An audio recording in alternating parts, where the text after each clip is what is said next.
hari ini sampai selamanya. Kami mau bersyukur Bapa untuk kasih-Mu. Kami mau memuji nama-Mu, dan kami siap diberkati oleh firman Tuhan saat ini. Bapa, Engkau baik, Engkau sangat baik. Berkatilah kami Tuhan, sertalah kami. Di dalam nama-Mu kami berdoa. Amin.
Mari kita bersatu dalam doa.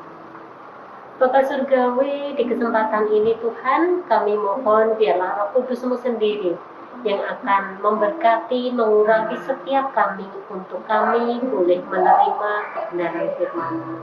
Dalam nama-Mu Tuhan Yesus kami berdoa. Amin. Bapak Ibu Saudara, pada kesempatan ini kita akan belajar dari tokoh Alkitab yaitu Yosua dan Kaleb. Di dalam Bilangan 13, Musa memerintahkan kepada 12 pengintai untuk mereka melakukan pengintaian di tanah Kanaan. Ke-12 orang ini adalah pemimpin-pemimpin dari setiap suku yang ada, perwakilan dari setiap suku, sehingga ada 12. Dan mereka melakukan tugasnya. Mereka di sana mengamati, melihat, memperhatikan, bahkan memikirkan, dan tentunya mereka juga mendiskusikan bersama dengan rekan-rekannya. Setelah lewat 40 hari, mereka kembali kepada Musa dan Harun. Mereka melaporkan hasil dari pengamatannya ini. Dari 12 pengintai yang ada ini, didapatkan 2 pendapat hasil dari pengamatan mereka. Jadi di dalamnya terdapat 2 rekomendasi yang didapatkan oleh Harun dan Musa. Sementara dari kedua laporan itu, di dalam pengamatan itu, juga hasil yang didapatkan ada 2 hal yang bertolak belakang. Menurut 10 pengintai yang ada, ini mereka melaporkan di dalam Bilangan 13 ayatnya yang 27 sampai 29, mereka mengatakan, mereka menceritakan kepadanya, kami sudah masuk ke negeri kemana kau suruh kami, dan memang negeri itu berlimpah-limpah susu dan madunya. Dan inilah hasilnya. Jadi mereka mengambil standar anggur waktu itu. Hanya bangsa yang diam di negeri itu kuat-kuat, dan kotanya berkubu dan sangat besar. Juga keturunan Enak telah kami lihat di sana. Orang Amalek diam di tanah Negeb, orang Het, orang Yebus, dan orang Amori diam di pegunungan. Orang Kanaan diam sepanjang laut dan sepanjang tepi sungai Yordan. Penduduk di sana terkenal banyak orang-orang jahat di dalamnya.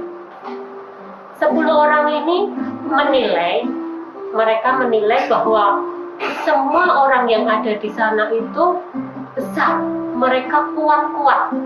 Bahkan 10 pengintai ini menganggap dirinya itu, membandingkan dirinya itu sebagai belalang yang kecil, dan membandingkan orang-orang yang ada di sana itu sebagai raksasa. Jadi belalang versus raksasa.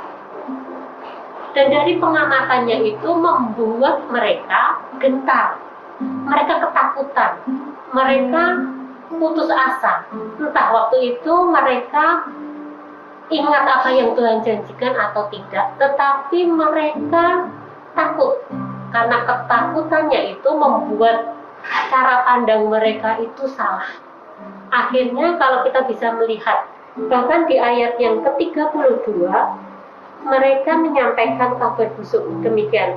Juga mereka menyampaikan kepada orang Israel kabar busuk tentang negeri yang diintai mereka, dengan berkata, negeri yang telah kami lalui untuk diintai adalah suatu negeri yang memakan penduduknya, dan semua orang yang kami lihat di sana adalah orang-orang yang tinggi-tinggi perawakannya.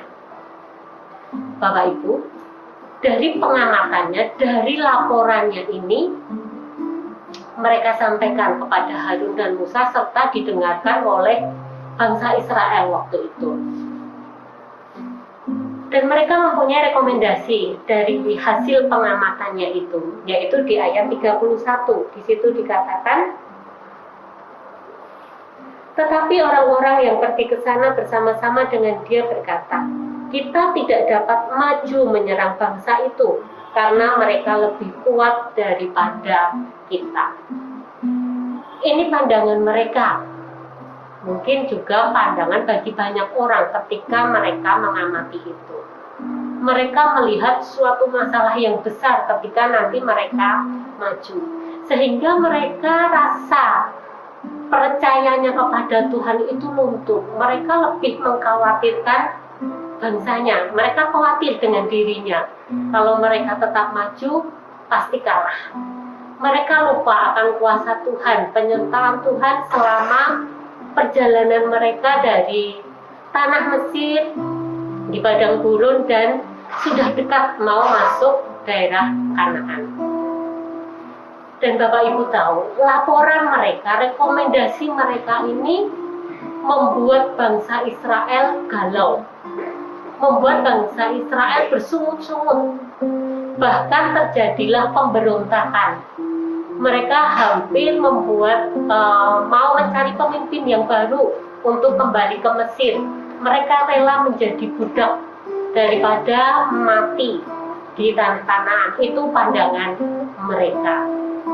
Nah, cara pandang 10 pengintai ini akhirnya menghasilkan malapetaka bagi mereka secara pribadi, juga pada kaumnya. Akhirnya 10 pengintai itu tidak bisa masuk ke tanah Kanaan.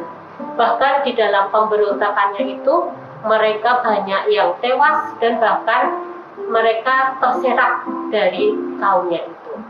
Nah, bagaimana dengan 2 pengintai lainnya, yaitu Yosua dan Kaleb? Hasil pengamatan sebenarnya sama seperti 10 pengintai yang tadi. Tetapi rekomendasi yang dia berikan itu sangatlah berbeda. Di dalam Bilangan 13 ayat 30, kita akan membacakannya. Kemudian Kaleb mencoba menenteramkan hati bangsa itu di hadapan Musa. Katanya, tidak, kita akan maju dan menduduki negeri itu, sebab kita pasti akan mengalahkannya. Kaleb dan Yosua ingat bagaimana janji Tuhan, bahwa Tuhan sudah menjanjikan tanah Kanaan, dan mereka juga sudah mengalami bagaimana penyertaan Tuhan. Bahkan mereka juga kembali menguatkan di ayat yang ke-8, 14 ayat yang ke-8 dikatakan, jika Tuhan berkenan kepada kita, maka Ia akan membawa kita masuk ke negeri itu dan akan memberikannya kepada kita, suatu negeri yang berlimpah-limpah susu dan madunya. Hanya janganlah memberontak kepada Tuhan dan janganlah takut kepada bangsa negeri itu, sebab mereka akan kita telan habis. Yang melindungi mereka sudah meninggalkan mereka, sedang Tuhan menyertai kita. Janganlah takut kepada mereka. Kaleb dan Yosua tidak hanya memberikan rekomendasinya tadi, tetapi benar-benar membukakan bagaimana janji Tuhan, bagaimana penyertaan Tuhan yang sudah mereka terima kembali mereka ingatkan. Syaratnya satu, yaitu untuk mereka tetap berkenan di hadapan Tuhan, berkenan, menyukakan hati Tuhan. Tuhan setuju, Tuhan suka, itu yang Tuhan mau. Tetapi beda dengan yang pertama tadi, bersungut-sungut, itu Tuhan sangat tidak suka gitu ya. Nah, dari hasil rekomendasi yang diberikan oleh Kaleb dan Yosua ini, kenapa bisa berbeda? Karena Yosua dan Kaleb memakai cara pandang yang rohani. Mata rohani mereka itu tajam, bisa memandang ke depan. Bagaimana mereka benar-benar tidak hanya mengingat janji Tuhan, tetapi benar-benar teguh, memegang, percaya bahwa janji Tuhan itu pasti tergenapi. Dan bangsa Israel akan masuk ke tanah Kanaan yang sudah Tuhan janjikan. Bagaimana mereka bisa memiliki cara pandang itu? Bagaimana mereka bisa terus berpegang teguh akan janji Tuhan? Tentunya mereka memiliki kedekatan, keintiman dengan Allah. Sehingga mereka bisa tahu apa sih yang menjadi perkenanan Tuhan, apa yang menjadi janjinya Tuhan. Jadi mereka terus menghidupinya dan berusaha hidup berkenan di hadapan Tuhan. Bapak Ibu, kita bisa melihat ketika kita memiliki cara pandang yang benar sesuai dengan perkenanan Tuhan, kita bisa melihat Kaleb dan Yosua, mereka mendapatkan hasil dari pengamatannya tadi. Bagaimana mereka melihat masalah, bagaimana mereka memikirkan, menyelesaikannya. Dan semuanya itu dipengaruhi dari cara pandang mereka. Mereka mendapatkan berkat khusus yang begitu istimewa. 2 orang ini bisa masuk ke tanah perjanjian, sementara yang 10 yang lainnya tidak berkesempatan. Bahkan mereka mendapatkan tanah yang istimewa, yang telah Tuhan pilihkan untuk mereka. Itu berkat yang begitu luar biasa. Bagaimana ketaatan Yosua dan Kaleb, bagaimana mereka tetap teguh di dalam Tuhan, memegang janjinya. Berkat itu yang mereka dapat. Mari kita terus belajar dari tokoh ini, baik Kaleb maupun Yosua, untuk kita memiliki cara pandang yang benar. Bagaimana ketika kita melihat masalah, bagaimana ketika kita mendengar berita-berita yang mungkin membuat kita sedih, kecewa, tapi bagaimana cara kita menyikapinya, bagaimana kita menyelesaikannya. Mari kita menyertakan Tuhan di dalam setiap perjalanan hidup kita. Mari kita menyertakan Tuhan di dalam setiap permasalahan kita. Percayalah, Tuhan pasti menyertai dan menolong kita. Mari kita terus andalkan Tuhan dan jangan lupa berharap hanya padanya. Sebagai ayat penutup, saya bacakan dari Yeremia 17 ayatnya yang ke-7 sampai 8. Diberkatilah orang yang mengandalkan Tuhan, yang menaruh harapannya pada Tuhan. Ia akan seperti pohon yang ditanam di tepi air, yang merambatkan akar-akarnya ke tepi batang air, dan yang tidak mengalami datangnya panas terik, yang daunnya tetap hijau, yang tidak khawatir dalam tahun kering, dan yang tidak berhenti menghasilkan buah. Amin. Mari kita bersatu dalam doa. Puji syukur dan terima kasih Tuhan untuk firman-Mu hari ini. Mengingatkan kami Tuhan, untuk kami boleh memiliki hubungan yang lebih lagi dengan Engkau Tuhan, sehingga hidup kami berkenan di hadapan Tuhan. Sehingga kami semakin tahu apa yang menjadi isi hati Tuhan. Kami tahu apa yang menjadi janji-janji Tuhan bagi kami Tuhan. Biarlah kami terus belajar untuk terus mengandalkan Tuhan, berharap hanya kepada Engkau di dalam kami menghadapi setiap permasalahan di dalam kehidupan kami. Hanya di dalam nama-Mu Tuhan Yesus kami berdoa dan mengucap syukur. Amin.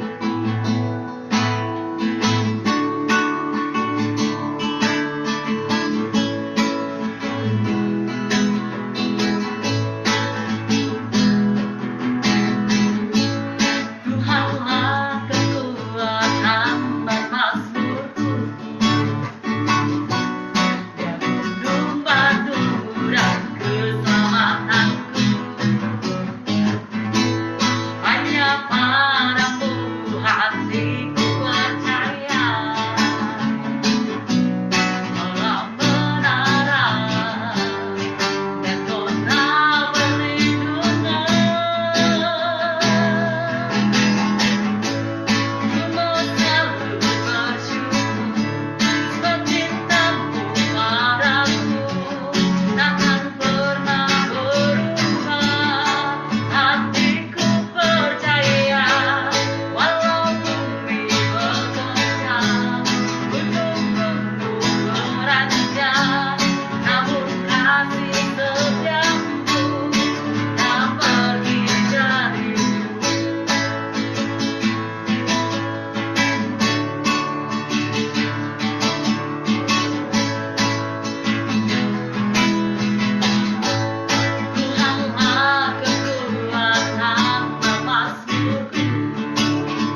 Bapak yang baik, kami bersyukur untuk kasih setiamu dalam kehidupan kami, Bapak. Kami bersyukur untuk firman yang sudah kami dengar.